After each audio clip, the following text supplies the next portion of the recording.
마가복음 10장 32절로 34절 말씀, 한 절씩 교독 후 34절을 같이 보겠습니다. 제가 먼저 32절 봅니다. 예루살렘으로 올라가는 길에 예수께서 그들 앞에 서서 가시는데 그들이 놀라고 따르는 자들은 두려워하더라.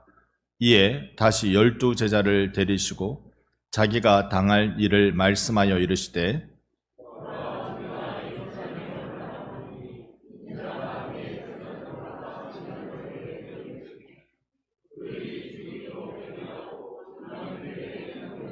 함께 봅니다.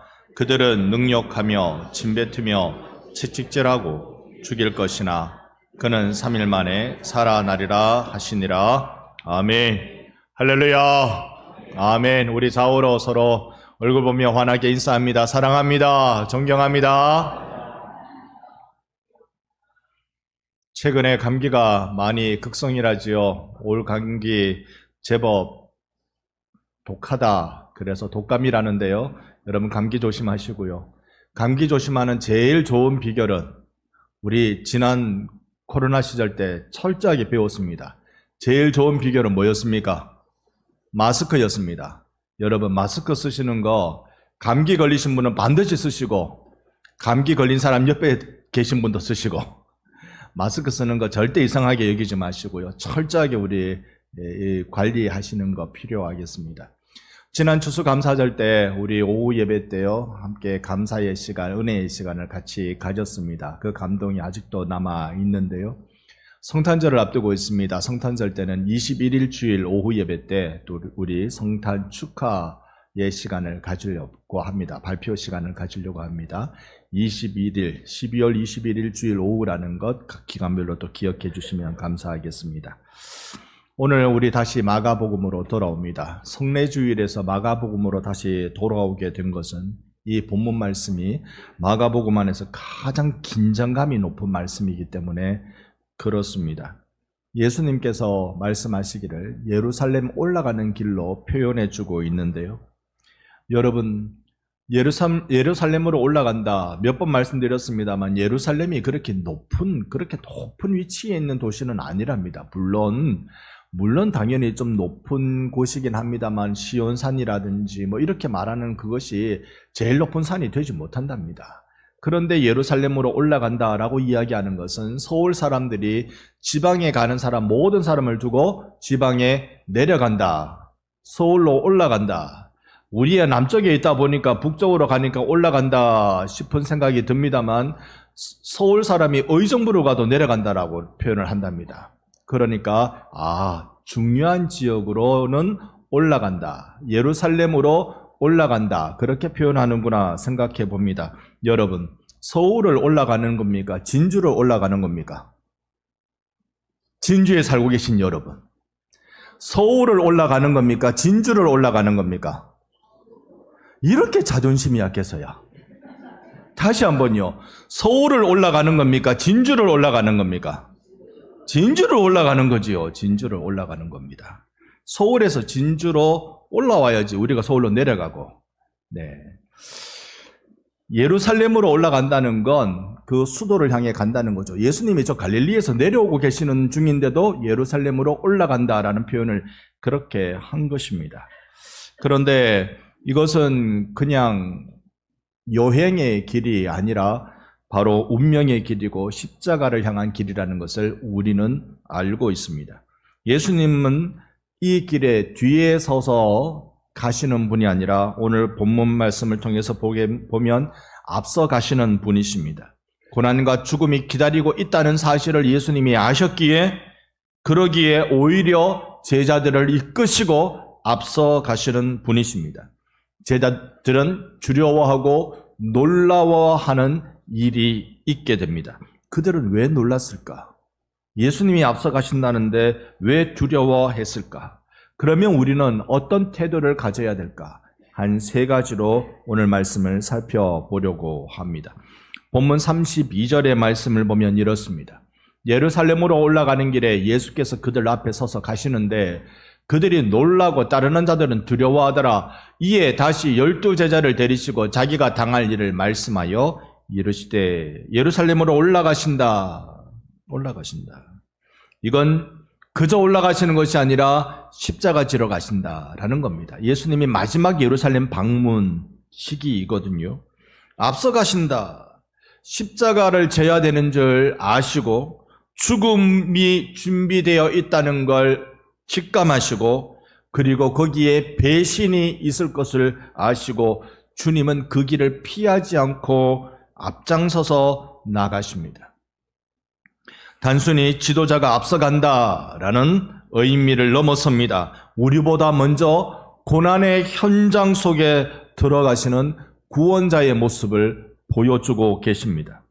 여러분, 우리 중에서도 여전히 고난의 길을 걷는 분들이 많이 있습니다. 어쩌면 우리 모두 다가 고난의 길을 걷고 있습니다.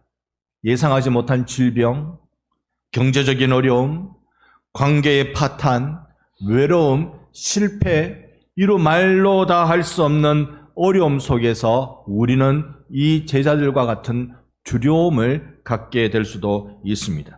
여러분, 그러나 기억해 주시기를 바랍니다.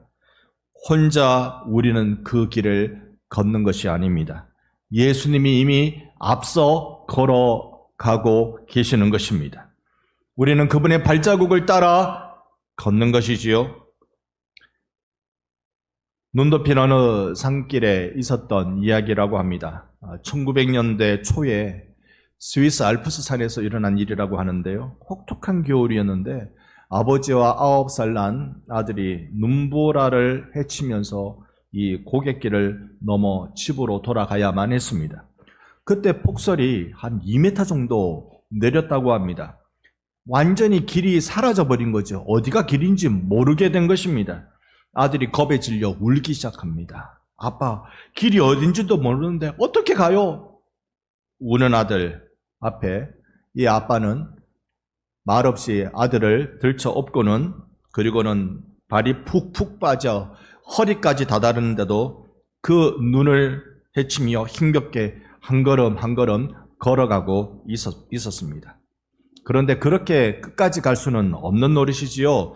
그래서 아들을 내려놓고 이렇게 아버지는 말했습니다. 아빠가 먼저 갈 테니 너는 그 안에 발만 넣으면 된다. 아빠가 간 그 발자국 그 안에만 너 발을 넣으면 된다. 그러면 절대로 빠지지 않는다. 그리고는 이 아버지가 계속 앞장서서 발자국을 만들며 갔던 것입니다. 그래서 끝까지 집에 무사히 도착했어요. 이것만 해도 감동적인데 집에 가서 이 아버지의 모습을 보니까 무릎 아래로 완전히 피투성이가 되어 있는 것입니다. 아들이 깜짝 놀라서 아빠 이게 무슨 일이에요? 아빠 왜 말 안 했어요? 이 아버지는 그 발자국 한 번 내디딜 때마다 사실 여기가 길인지 숲인지 모르잖아요. 한 번 내디딜 때마다 힘있게 내디딜 수밖에 없습니다.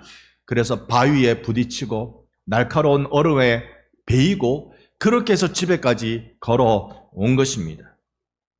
그 피가 철철 흐르는 무릎 아래의 다리의 모습을 보고 아이는 기겁을 했을 때 아버지는 그렇게 미소를 지으며 이야기했다는데요. 네가 무서워할까 봐.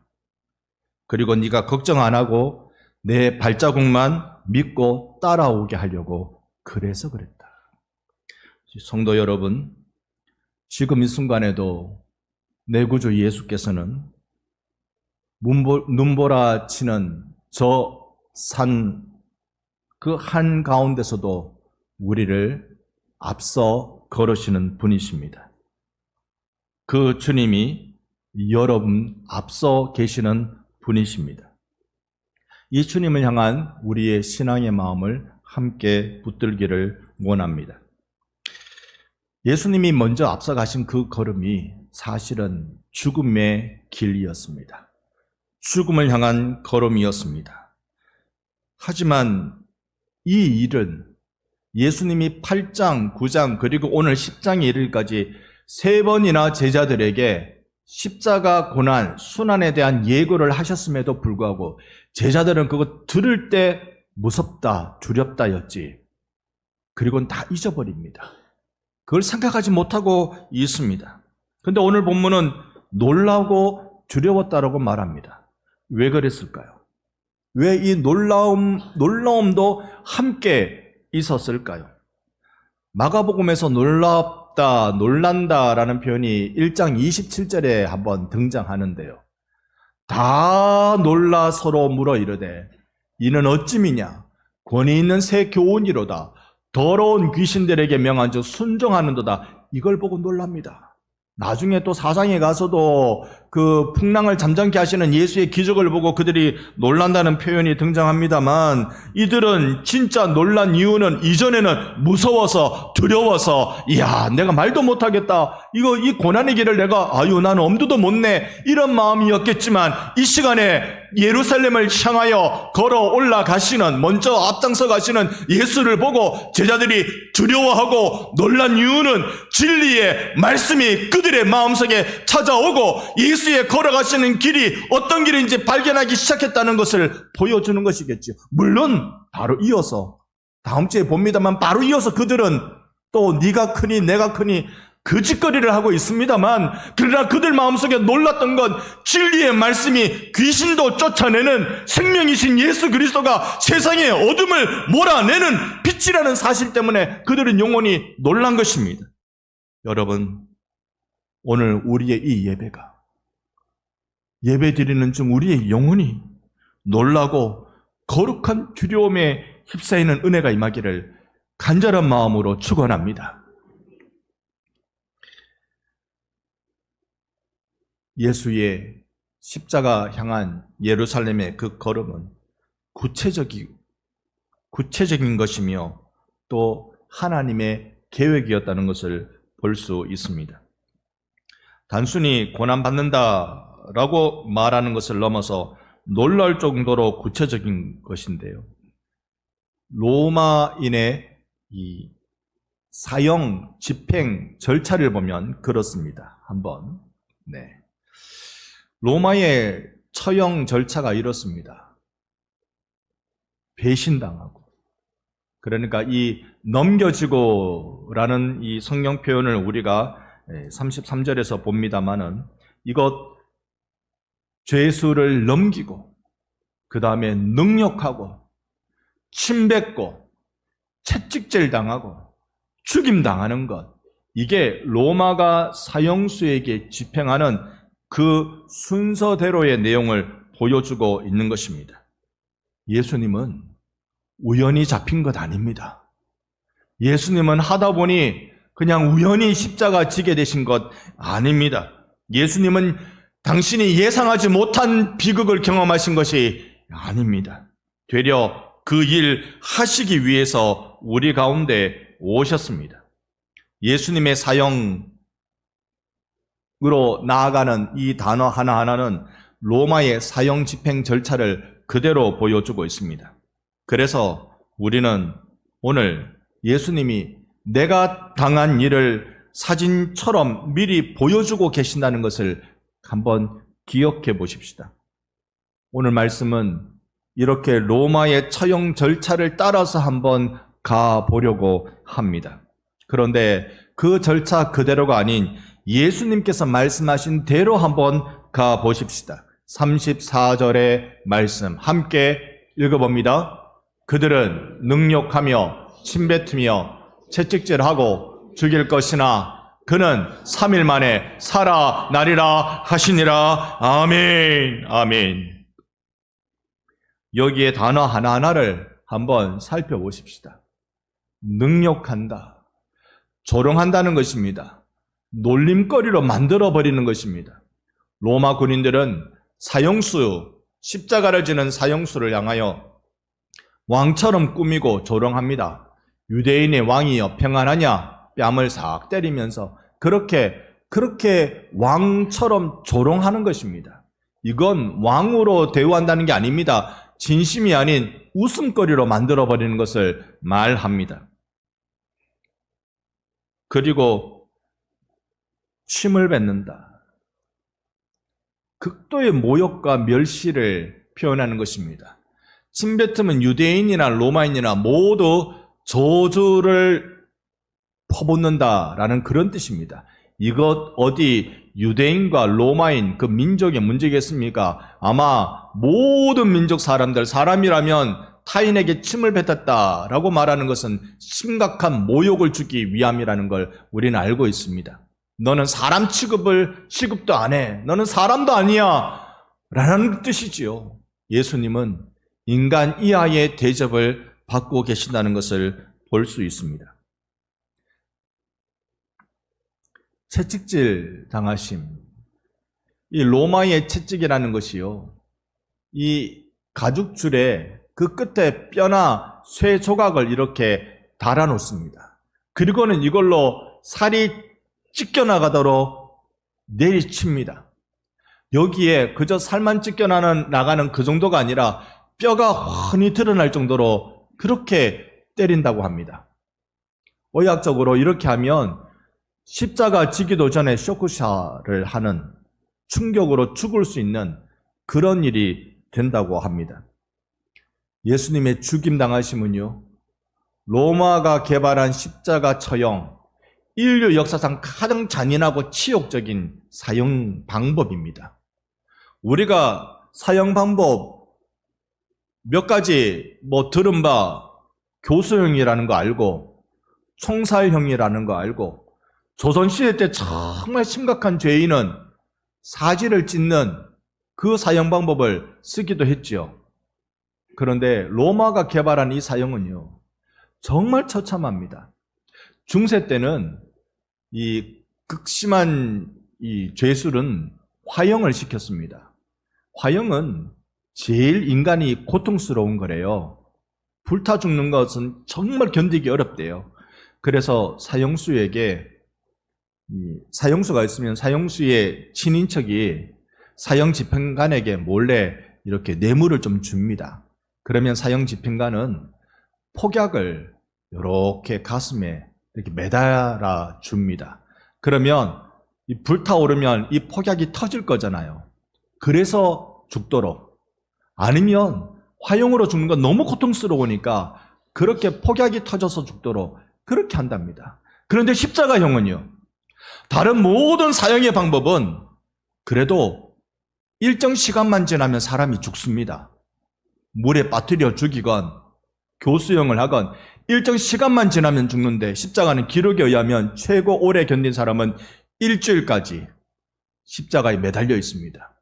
뜨거운 태양볕 때 화형, 차가운 밤, 피를 쏟아내는 일, 모든 인간이 경험해야 될 모든 일, 거기다가 빨가벗겨 놓고 죽이거든요.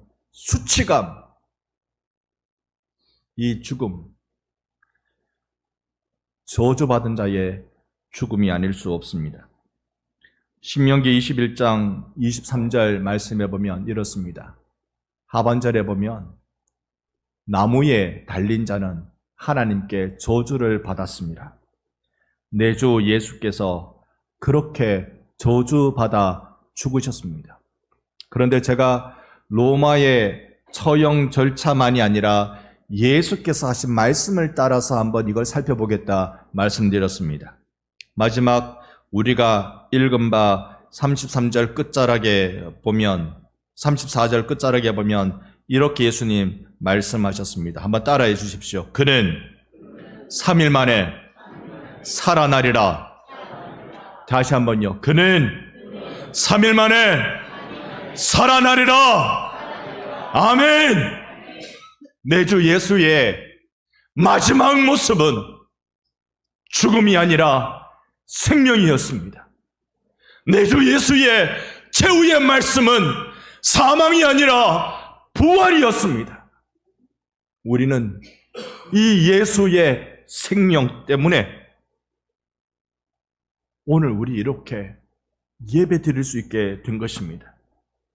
오늘 우리가 본 이 5 단어, 능력, 침뱉음, 조롱, 십자가에서의 죽으심, 그리고 부활, 이 5 단어는요, 하나님의 뜨거운 사랑을 우리에게 실황 중계해주는 사랑입니다. 그 언어들입니다. 하나님의 계획 가운데 준비된 순환이었던 것입니다. 마지막 그는 3일 만에 살아나리라. 여러분, 우리에게 왜 이런 고통이 일어나는가? 내가 살아가는데 왜 이런 고난을 겪어야 하는가? 그런 생각이 들 때가 많이도 있을 것입니다. 최근에 한 분과 잠깐 대화하는 시간을 가졌습니다. 이분과 개인적인 대화는 한 적이 없고요. 단체가 모였을 때 잠깐 대화를 나눴는데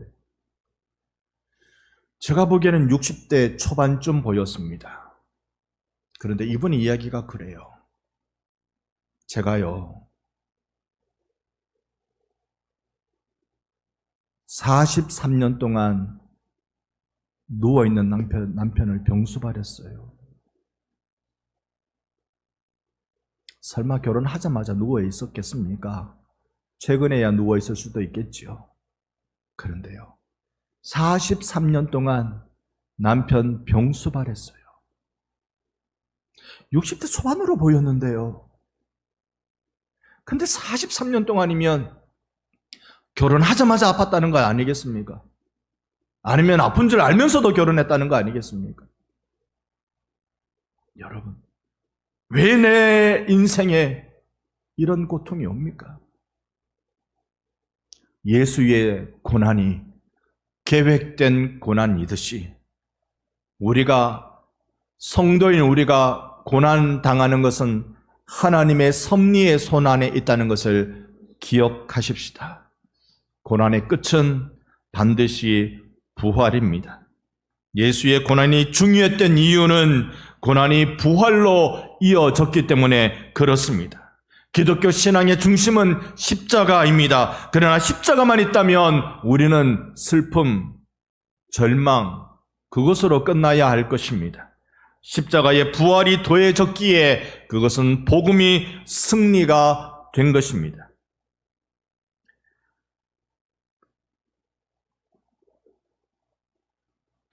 존 스토트 목사님이 기독교의 핵심은 예수 그리스도의 십자가다라고 말한 바 있습니다. 그렇습니다. 기독교에 있어서 십자가의 진리, 그거 없으면 아무것도 되지 못합니다. 종교는 윤리라고요? 아니요. 여러분, 윤리로 자신 있습니까? 내가 윤리로 교회를 세울 여러분 자신 있습니까? 저는 없습니다. 교회가 세워지는 유일한 근거는 나 같은 죄인도 살리신 예수의 십자가 고난이라고 믿습니다. 이게 우리의 신앙입니다. 그래서 우리는 여기에 빈 무덤은 기독교 신앙의 승리입니다라는 말을 덧붙여야 할 것입니다. 미라를 여러분 잘 알고 계시죠?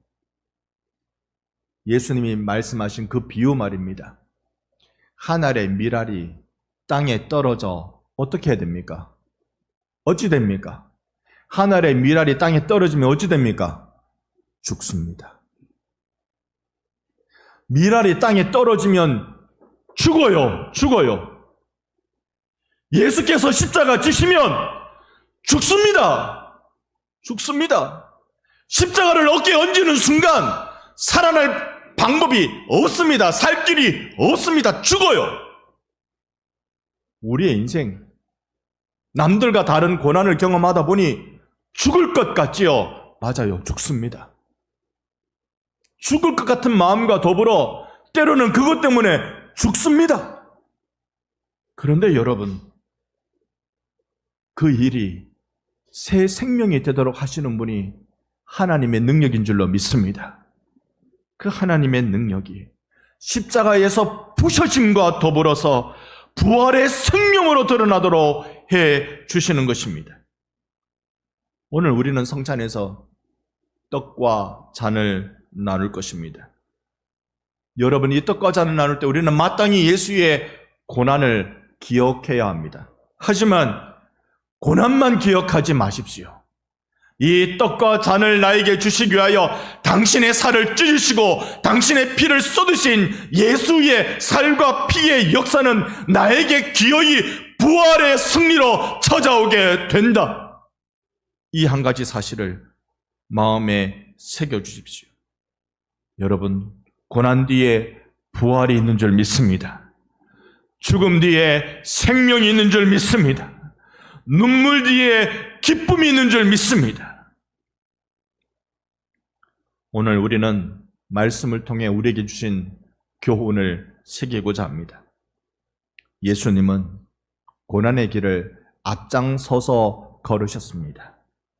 여러분에게, 두려워하고 놀라는 여러분들에게 말씀해 주시기 위해서 내가 걸은 걸음만, 그 발자국만 딛고 따라오느라. 당신은 처절한 피투성이에 그 고난의 십자가를 지셨지만 나에게 이 길만 딛고 따라오느라 하시기 위해서 앞서 걸으셨습니다. 예수의 고난은 우연이 아니라 계획된 것이었습니다. 그러니 우리의 고난도 하나님의 손에, 하나님의 섭리 안에 있는 우리들에게는 의미가 있는 것입니다. 예수님은 죽음에서 부활하셨습니다. 우리도 고난을 지나 영광에 이르게 될 것입니다. 성도 여러분, 혹 지금 고난의 길 위에 계십니까? 지금의 길이 무겁고 버거워 눈물이 날 정도이십니까? 그렇다면 오늘 말씀을 기억하시기 바랍니다. 예수님께서 먼저 그 길을 걸으셨습니다. 그리고 지금도 그 길 앞에서 우리를 이끌어주고 계십니다. 그러니 여러분, 두려워하지 마시고 놀라지 마십시오. 그리고 믿음으로 걸으십시오. 그 길 끝에는 반드시 부활의 생명, 그 영광이 기다리고 있기 때문입니다.